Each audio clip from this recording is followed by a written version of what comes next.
Alright, Rick Will came back again. And a happy Christmas to you all. How was yours? Hope you had a good one. Me, I'm full of cold, but I kept going on anyway. I'm, rough and tough and, the rest of that goes. And besides, we've had the Doctor Who Christmas special. No cold can stop me getting my video review up for that. Now, as I'm sure you can see, we've got Dalek Alpha in front of us and we've got Perry in front of us. We're joined by our special guest, Elsa. Hey, everyone's having a frozen Christmas. I thought I'd join in. And besides, me and my co-stars from these videos and the others, we had a bit of a Christmas party. And I feared Mini Matt Smith may be a little worse for wear. If you, know what I mean. You can still see a bit of the remnants here, but let's not dwell on that. Let's jump straight into the review. That's what we're here for. I actually really enjoyed this episode. Even if it did remind me more than a little bit of Amy's Choice, the Series 5 episode, was it? I think it was Series 5. And they liberally scattered, the fairy tale theme once more. Looks like they're carrying that on to the next series. So, essentially, the Doctor and Clara meet Santa, head off to an ice station, and it all turns out to be a dream. Which is kind of cool. We had some very cool monsters. I don't just mean the, ones with the alien on the head. I mean, the hand coming down, which was all very Zelda crossed with alien. Really good. If a bit derivative, but still, no less good for that. And the fact that it was all a dream did keep coming up quite a lot. It got a bit repetitive, that, but that's okay. They made that work. And frankly, to me, spoiler warning, but they were clearly the 4 zombified figures were clearly the 4 people they were chatting with. That seemed pretty obvious to me. Don't know about you. And I actually liked the way they kept waking up and discovering how bad their life really was, and the dream was actually better. That was an interesting twist, even if they didn't go, moving on with their lives and being stronger for the experience. It was actually pretty good, that. I liked that a lot. And of course, in the end, the Doctor and Clara are back together. We kind of expected that. She's signed on for, 4 or 5 more episodes, something like that. So, we'll come on to talk about that when we talk about Clara, I think. In the meantime, I think we should jump to the Doctor. Okay, some good and bad with the Doctor this time. Obviously, Peter Capaldi's performance was epic. Always is. Love Peter Capaldi. And the softening the character. Some might say that that's coming a bit too soon. Some might say it's not coming soon enough. I personally think they've done it in just the right scale for that sort of thing. Then again, one thing I don't think they did in the right scale is these magician jokes. I know they're trying to run with the whole, his costume makes him look a bit like a stage magician. I get that. It's got a certain amount of mileage in that, throw in the odd reference now and again. But it's really wearing thin. We're getting it over and over. And the next episode's called The Magician's Assistant. Come on, that's really pushing the joke past the breaking point, really, isn't it? Or is that just me? I do like, though, that the Doctor's still, doing as much as he can to pretend he doesn't care, even though he's softening. It's a nice juxtaposition within the character. And I think that works well for him. I also really like the fact he's still doing that competing to be alpha male bit, even if this time it was with Santa and got a little silly at times. And it really seems like chalkboards are becoming his theme.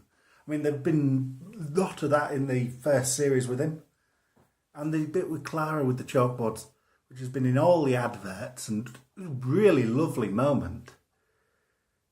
Yeah, it's really great, and it's really hammering home that this seems to be becoming, and has naturally become, his symbol. I've got to say, I actually like it as his symbol. I think it works well. So I'm not actually complaining about that. but it is worth noting it's happening. Okay, I know what regular viewers of my reviews will be thinking now. Here it comes. Here comes the big Clara rant. He really hates that character. He's going to really rip into her this time, and no, I'm not. No big rant here for Clara. Still have a few problems, but overall I thought she was really good in this.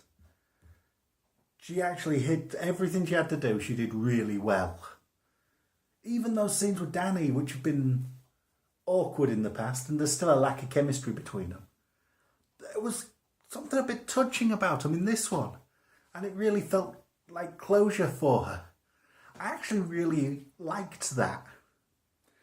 So yeah, it must be that it's the Christmas spirit and everything's hitting the right nails with that sort of thing, because that worked beautifully.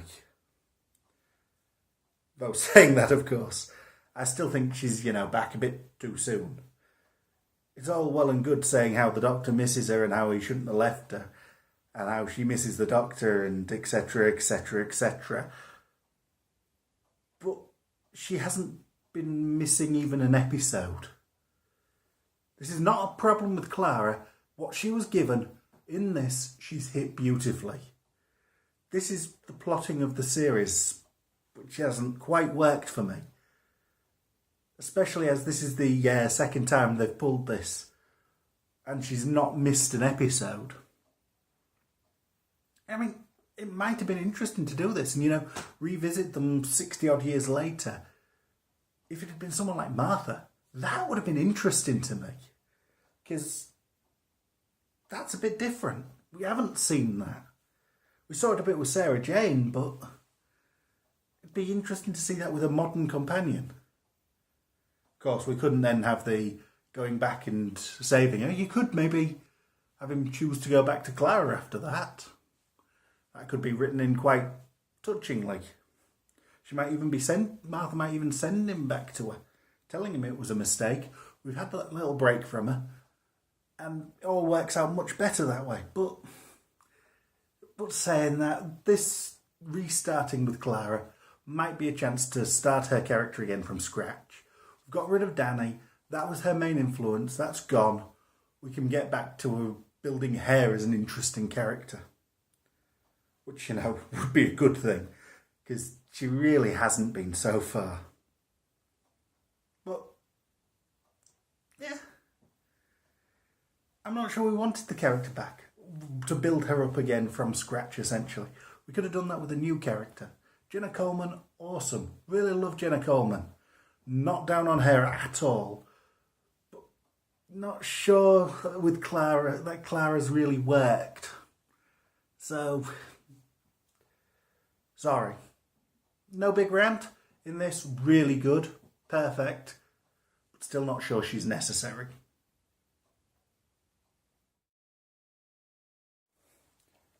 Okay, I admit it. I've been putting this off slightly. Because, there's a bit of an elephant in the room in this episode. A big, jolly fat man in a red cape. Elephant in the room. So, we're going to ignore that again for a moment and talk about his elves. They were awesome. Hit everything to a T. They were funny, they were entertaining. They weren't on screen long, which meant they didn't get annoying, which is also a good thing. If they'd been on too long, they probably would have. But, I can't put it off any longer, can I? Santa, Father Christmas, St. Nick, whatever we want to call him. And now he's in Doctor Who. And mostly, he was a lot of fun. He was a really good character, mostly. And he really kicked a lot of Ask Me Another. But, I don't know. There was a bit cheesy at times, and it got a bit silly with him at times, and not sure still. Not sure I like the idea of Santa being in Doctor Who. But then, of course, was it Santa? Was he real? Was he just the figment of their imagination? And we got that tangerine at the end. And on that note, let me point out, Moffat, I like tangerines. I really like tangerines. I've been eating loads of them recently. It's, a Christmas thing, and I like it.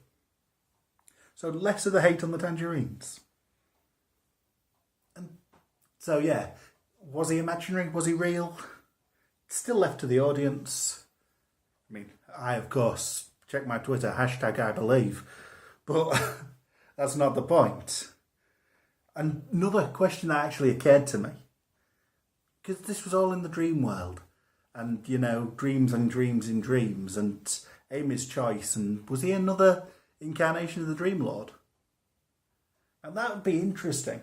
Was he good aspects of the others brought in to counteract the evil in the Doctor? Was that why he was the way he was?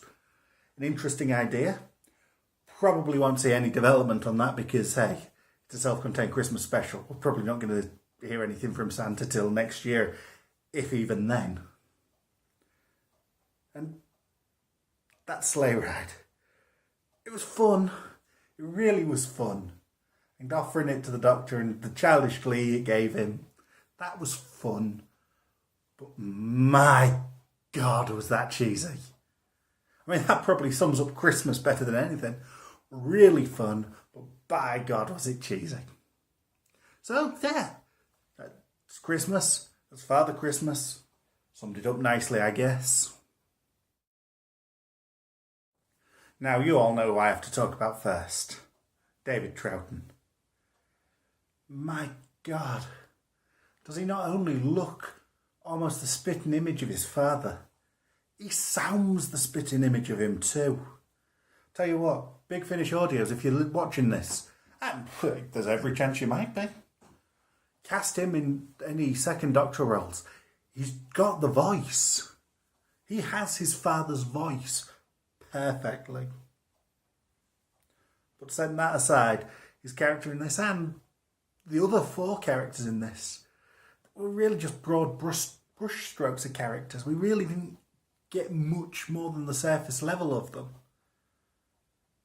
But they were played so well. They were scripted really well. I've got to say, the script, for the most part, was spot on in this.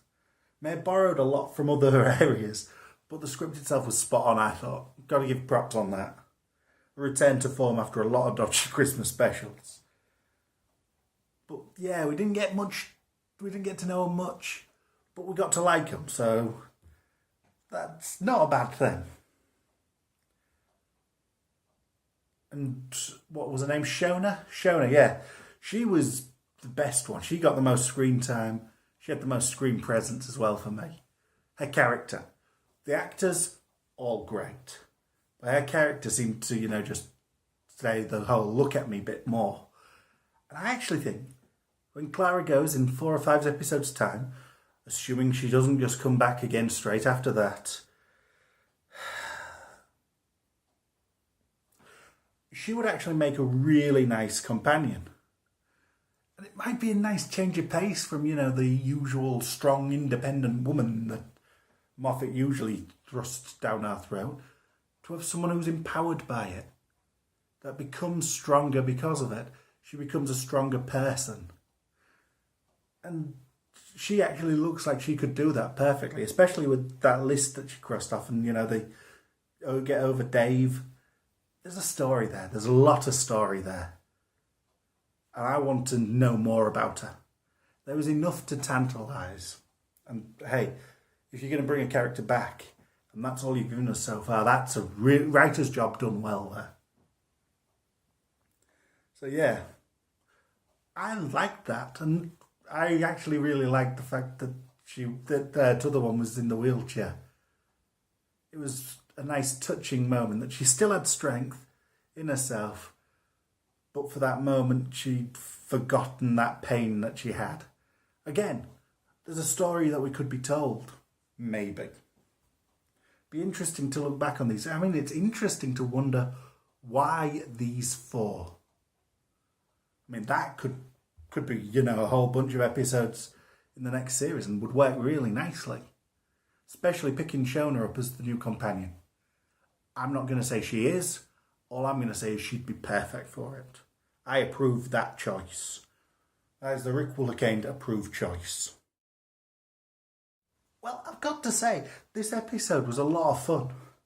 It really was. And we've had some really crappy Christmas specials the last few years. And the last series had a lot of negativity in it. And this episode, none at all. Well, hardly any at all. So, bravo. Really good. Really enjoyed it. Pretty much everything hit the mark. If I had any complaints, and hey, this is real review, I'm going to have some complaints. I mean, what's the point otherwise? I'd have two. One, you could have probably shaved a couple of minutes off and got rid of a couple of the extra dreams within dreams, because that went on a bit, I thought. Only slightly. But other than that, the plotting of the episode, perfect. The other major problem I had with it, no, scratch that. It's not a major problem I had with it. The other thing I thought about it was that it borrowed a lot from other sources. And it borrowed a lot from within Doctor Who. I mean, a lot of the plot was lifted from Amy's Choice. And there was a lot of the, Base Under Siege, Second Doctor stuff in there. And some of the images of, things like the Tomb of the Cybermen with the sheets over them. And then there was the outside references. I mean, I picked up Peter Pan, I picked up E.T., I picked up Alien, and I've only watched it once. So, yeah, there's a lot of outside references there. For better or for worse. I mean, when I write, because I write myself, I use plenty of outside references too, so it's not necessarily something I can criticise too heavily. And I've got to say, those opening credits with the snow bursting in, that was awesome. I've not been a big fan of these new credits, but that worked so well. I loved that. Props no end to the art department for that. Really good. I mean, if I did have another negative about this, sorry to harp on about the negatives when I've been mostly positive about it. And I am mostly positive about it. But it did at times, creep in a bit too silly for me. There's some really dark moments which sort of counterbalance that. But it did get a little silly at times. Especially with Santa's reindeer and such. They were cool, but they were silly, and I'm not sure I want them in my Doctor Who. It's all a dream, so hey, they're not technically in my Doctor Who, which is okay. Though, of course, I'm not harping at the negatives, because for me, this may well have been the best episode of the year. It was so much fun. It had a cool monster. It had a cool cast. It was scripted well. I mean, I've only viewed it once. My opinion may change on follow-up viewings. But so far, I loved it. I really, really loved it. Okay, it's late and I'm not well. So I'm going to wrap this up quick. And remember, hey, it is Christmas. And at Christmas, really can't give less than a 10. It's got to be a 10, just for the Christmas spirit. But even without that, it was really good. It was a really good story. I really liked it. So, yeah, it may not have got a legitimate 10 if it wasn't a Christmas special and given a bit of leeway here and there. But it's certainly been a high 9 anyway. So, yeah, I'm happy enough to say 10. And frankly, it has whet my appetite for next year's series. Which is, hey, big thumbs up on that one. Now, speaking of next year's series, it's a good way off yet, so in between now and then, I might see if I can, sneak out a couple of Doctor Who-related top 10s or some other review videos or some other fun stuff along the lines. Tiding us over till we get more new material. If I do, I'm hoping I'll see you all then. If not, I'll see you back here for The Magician's Apprentice. Till then, see you.